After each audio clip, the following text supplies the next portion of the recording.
Spider-Man may have a long list of weird supervillains over the decades, but these are 5 of the weirdest Spider-Man villains from Marvel Comics that you might have never heard of. Number 5. The Looter.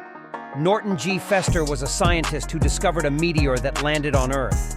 Believing that the meteor would have contained microscopic living matter that could solve the riddle of the universe, he asked other scientists and the bank for funding to study the meteor further, but both of them were uninterested. He resolved to find out the secrets by just chipping away at the meteor. Suddenly, a gas was released from the meteor, granting him incredible strength, stamina, and durability. Choosing a criminal path, Fester adopted the name The Looter and became a skilled thief. He was successful until the gas from the meteor that gave him superpowers ran out. In an attempt to steal another meteor from a science museum, hoping it contained more gas, he encountered Spider-Man, who stopped him. After a close getaway, he made another try but was once again captured by Spider-Man. Number 4. Overdrive. James Beverly's lifelong dream was to become a superhero, and he held a deep admiration for Spider-Man. Despite his skill as a race car driver, he explored various methods in pursuit of this goal. When all his attempts proved unsuccessful, he decided to lead a conventional life as a motorist. However, following a tragic accident, he turned to the power broker for assistance and was later approached by Mr. Negative to become part of his organization. This led to his transformation into a petty criminal and a member of the Inner Demons, where he gained the ability to alter and transmute ordinary vehicles through specialized nanites. Using reality-altering nanobacteria, Overdrive can effortlessly modify any vehicle he touches, often reshaping them into high-powered escape vehicles with a distinctive black color scheme. This transformation is so precise that it can replicate specific vehicles in their entirety, provided he has thoroughly studied them beforehand. Number 3. Big Wheel. His whole gimmick is in his name. He's a villain who literally drives a giant wheel. Jackson Wheel was a corrupt tycoon who illicitly embezzled funds from his company, but when he hired the Rocket Racer to steal documents that could incriminate him, Racer withheld one important document and demanded an extra $10,000 for it. Overwhelmed, Wheelie reached the point of contemplating suicide at the docks, only to be saved by the Racer, who still insisted on full payment.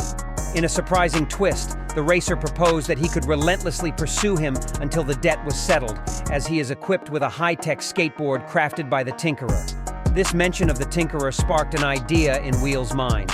He then hired the Tinkerer to fashion a formidable weapon capable of confronting the Rocket Racer. Drawing inspiration from Wheel's name and the derogatory moniker bestowed upon him by the Racer, Big Wheel, the Tinkerer conceived a colossal armored monowheel armed with machine guns and rocket launchers. Number 2. Mindworm. Mindworm's story is quite tragic. Due to the presence of a harmful compound near the hospital where he was born, William Turner was born as a mutant. This mutation resulted in his unusually large cranium. Tragically, he accidentally killed his mother through unconscious vampiric psionic feeding, which caused his father to go into emotional shock and run in front of a car. The impact of this event was profoundly traumatic for young William, who deeply cared for both of his parents and had no knowledge of his mutant nature at the time. His mutation granted him limited telepathic abilities, and his innate intelligence was remarkable due to his enlarged cranium. In an attempt to reform, Mindworm faced insurmountable challenges, eventually choosing to end his immense suffering by allowing himself to be killed by common street thugs. Number 1. Human Fly. Richard Rick Deacon, also known as the Human Fly, had a criminal history and was thought to be on the straight path after being released on parole. However, he deviated from the right path when he abducted an elderly man and an heiress. During this hostage situation, Spider-Man confronted him, and the police opened fire, leaving Deacon wounded. Seeking refuge, he stumbled into Harlan Stillwell's laboratory, where he overheard J. Jonah Jameson discussing the creation of a new superhero.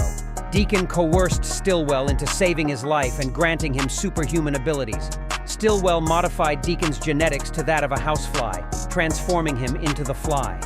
In exchange for these powers, he killed Stillwell and embarked on a criminal life. He even kidnapped Jameson but was eventually defeated by Spider-Man.